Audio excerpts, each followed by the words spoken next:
Loko ke kayimba akali mukolebwa akawungezi kolunaku olwaleero omuyimbi oba producer Daddy Andre nga ali wamu n'omuyimbi Shakira atera okujja mu mbeera y'okulaba ng'akola music but ebiseera ebisinga awangalira mu US mu kibuga Boston era nga abeerayo ne family ye mukyala mufumbo ayina n'abaana naye nga buli wajja Uganda strictly abeera music. So leero bakola akayimba kabwe akapya ke bayita Loko. Jjukira nti Daddy Andre ne Shakira batandika okuba nga bakolaganira wamu mu mbeera y'okulaba nga muproducingira music n'abayimbi abalala asaako n'okukola obuyimba obw'enjawulo naye batutegeeza nti balina obuyimba bungi bwe bazze bakola so bajja bakola bukozi video oluvannyuma lw'okuba nti ye audio bamuteekawo mu bungi so mu mbeera eyo emboozi ebadde nnyingi gyo manyi abangi mutandise okubeera kati nga mubigatta olw'embeera nti abamu emabega kaawo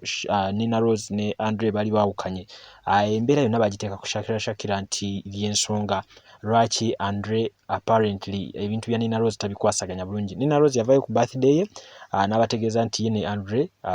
it ended in tears. So mu mbeera y'emu Andre wano ku video shoot waliwo interview gye twasooka obbalaga ng'agamba nti nedda embeera ekyali bulungi nnyo naye ng'olaba nti engeri gy'akikwasaganyamu ne Shakira obulamu bunyuma sayidi eno era binyuma era video yaabwe so far so good enyuma. Project ya kabi olimba balita Loko projects nyingi tukoze naye si collaboration esoose ate si esenge nyingi projects wali yagamba muno bani yakati mugana akola duet si kibi tizoki nedda muntu yenna ate dogozi libali presenting oli ayogedde ow'olugamba nena awulira mnyina akola duet tizoki byonna bijja kukolebwa tujja kukola duet. He's a businessman as well. Kati waba in a project, no jagala, you talk about finances and payments. Yeah. Ani akwambaza? Abasi and me myself. Is me. Then some costumes it's Abbas. Kajuka. Yes. This is a throw on. Some people call it kimono. Kimono? Yeah. Yeah, but it's a throw on for any, swimming costume. It was a butterfly. Butterfly? Yeah, butterflies. Balukolera mu nsi ki butterfly? Costume twagula New York, Abasi yagitunze. Eri what a sente maker. And costume. Let's not talk about money. It's affordable. Njagala okwebaza Sasha Vibes of course yali ku kifaananyi for today's shoot embeera yonna ali mu kugikwasaganya bulungi nnyo okuva ku mataala engeri gyagasettinga up ebifaananyi engeri gyali mu kubikubamu then nenebaza ne producer Andre olw'oluyimba sofa engeri gye ndulira lusoundingamu osobola okulunoonya ku internet sofa engeri ekintu kyabwe kitambula n'owuliriza audio ate nga olindirira video engeri gyegenda okuba nga ate efaananamu mu mbeera eno tusinzidde ku speak resort Munyonyo embeera yonna weeri mu kunyumira naye ng'omwana Shakira Abbas Kaijuka watuuse mu kya costume leero zaamuwadde w'emmeeme ennafu oli wakutya oba omukyala nga olina ebizibu n'amagulu obanga olina ebizibu ebyenkovu ng'oba munnaye wali osotta ggaali obanga munnange wafuna obuzibu obutali bumu obw'enjawulo nga tukula mu mbeera eno omwana Shakira ataddewo level olw'ensonga ye bonna obucostume bwe bamuwadde bamuwadde kulaga mubiri gwe tayagala kumanya so y'embeera eyo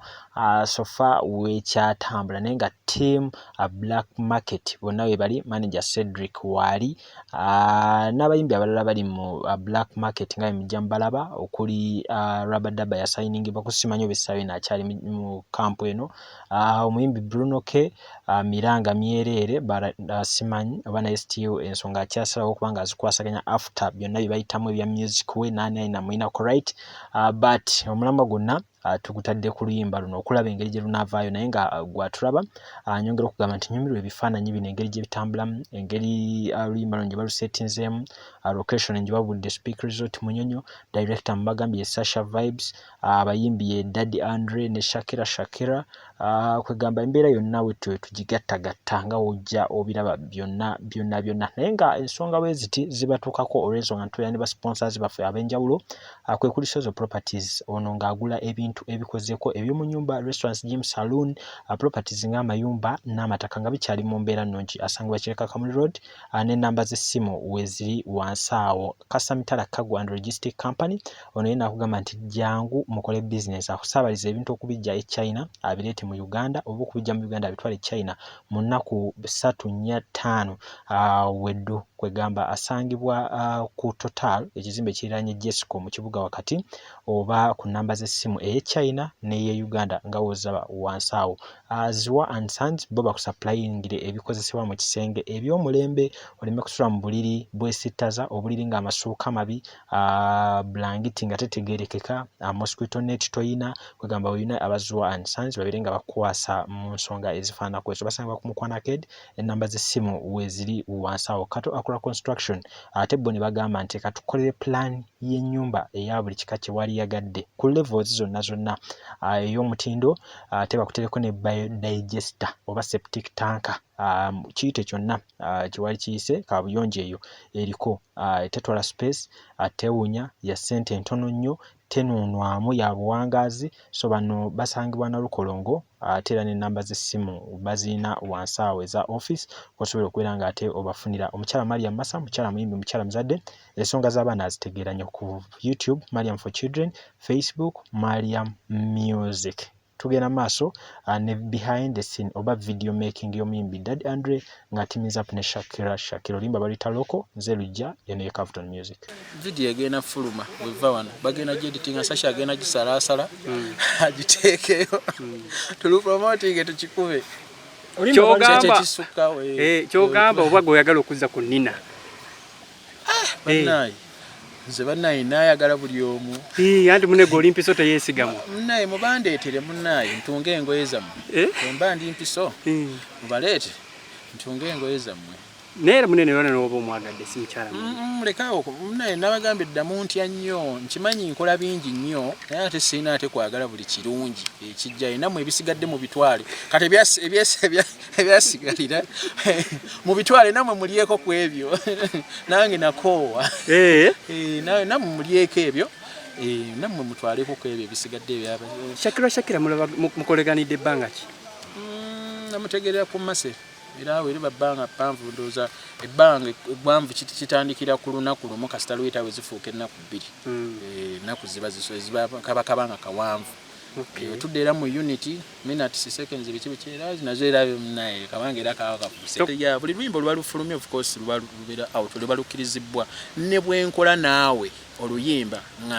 nga luli mu studio ewange loba lukyali lubisi it means it's still a demonstration song I have ability nga sizijeko ebyanini obo ebyagedde I have a right okudukola kyenjagala nga sinaba dufulume copyright era wembandu inako obuyinza percentages nga lwange nina obuyinza odukola buli kyenjagala nyinza odutyobola nendikwata mu byendani nga lwange nga ninako kyebayita copyright n'obuyinza so nyinza okuteekamu Bobby Wine ne mujjamu nenteekamu Bebekulu ne mujjamu as long as it is mine olitasobola kujja nangano kola dukola kyenjagala kitegera so ba ne wini nwaja sologana nakola oluyimba ne Vixon nga lukyali mu studio obanga copy oba lwafuluma I know buyinza dukola kyayagala so ekyo si kikulu wemba nkikola basi kikoze like mbadde nkubuulira so wali amawolo lumu agatakola nga wali onaffe eno tulina amateeka agaffe okitegeera nti oli unajja bannange bajjemu banedoboozi lulwo so already no mateeka already lulwo baba bakujjemu oba walimu oba tewalimu techina we chikwata as long as oli owning oluyimba asobola dukola kyayagala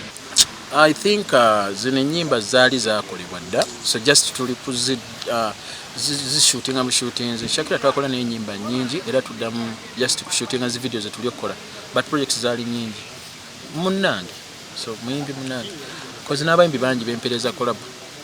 so siyeka ndoza ne bali badnayi nabo bateekako nnyamaaso okuli abasajja abakazi bataddeko nnyamaaso n'abayayo bateekeko amaaso ate z'abakazi ezisinga onyuma collab left ne right lockdown ni twalwala corona ne tumulwanyisa ne tukikuba lockdown nene era nga sisobola na kujja ku interview nga sobola kugira dobozi ne balitwala nga banene naddamu okuyimba bannaye corona bannaye lockdown y'amaanyi era mwekuume mubeere safe abalina zi mask muziteekeko lwakuba nti ffe kati immune yakikuba kati tulinze third wave tujogikuba yo wamutreatinga otya kusaba Katonda era newo treating nga munnaye ng'obadde wakugenda osikamu naye just olinakozesa ogoberera sikibiki bagenda okumpima nga ndi negative tomanyi alabika teyali corona